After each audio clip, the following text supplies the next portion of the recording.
لا لا لا نحتاج مجھ سے جب کوئی یہ پوچھتا ہے کہ تمہیں کیوں لگتا ہے کہ اللہ تمہاری ساری دعاؤں کو قبول کرے گا، اتنا یقین کیسے؟ تو مجھے بہت حیرت ہوتی ہے، بھلا میں کیسے اور کیوں نہ کروں اس پر بھروسہ؟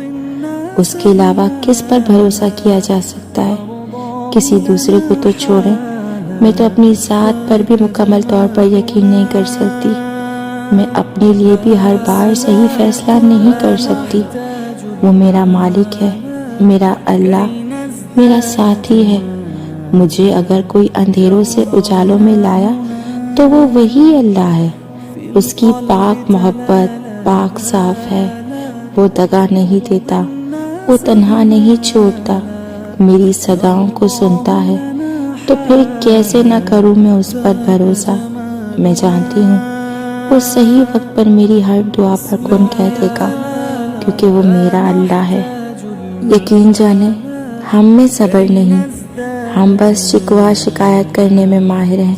مجھے یہ نہیں ملا، میرے ساتھ یہ ہو گیا، میرے ساتھ ہی ایسا کیوں ہوا، آخر میں ہی کیوں؟ کبھی ہم نے یہ سوچا ہے کہ ہم مکمل تندرست ہیں تو آخر ہم ہی کیوں؟ کیا کبھی یہ سوچا کہ ایک رات بھی ہم بھوکے پیاسے نہیں رہے؟ ہمارا اس میں کیا کمال ہے؟ اب کچھ لوگ کہیں گے کہ ہم محنت بھی تو بہت کرتے ہیں، تو بتاتی چلوں کہ اسپتال میں بہت سے ایسے لوگ ہیں جو بہت محنتی ہیں، بہت مالدار ہیں، لیکن کسی بیماری کی وجہ سے وہ کھانا نہیں کھا سکتے۔ حضرت امام راضی لکھتے ہیں کہ مکے سے طائف تک 70 ایسے انبیاء کی قبور ہیں جن کی وفات بھوک کی وجہ سے ہوئی۔ یہ کوئی عام لوگ نہیں تھے، یہ اللہ کے بہت لاڈلے لوگ تھے کہ جن کے مانگنے پر اللہ منع نہیں کرتا اور کن فرما دیتا، لیکن انہوں نے صبر کیا۔ اور ہم ہیں کہ سب کچھ ہوتے ہوئے، ہر نعمت ہوتے ہوئے بھی شکوے کرتے ہیں کہ میں ہی کیوں؟ رب العالمین کا شکر کریں کہ وہ سب کچھ بنا مانگے دے رہا ہے۔